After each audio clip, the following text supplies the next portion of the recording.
الف اگر کسی حرف کے پہلے آئے تو یہ بعد والے حرف سے جوڑا نہیں جاتا، مطلب مکس کر کے نہیں لکھا جاتا، جیسے الف اب۔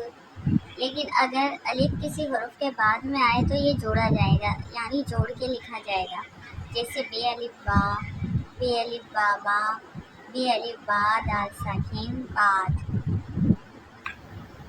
اب، رب، دل، وہ، راہ، دے، رک، رگ، اس، رس، اڑ، ڈر،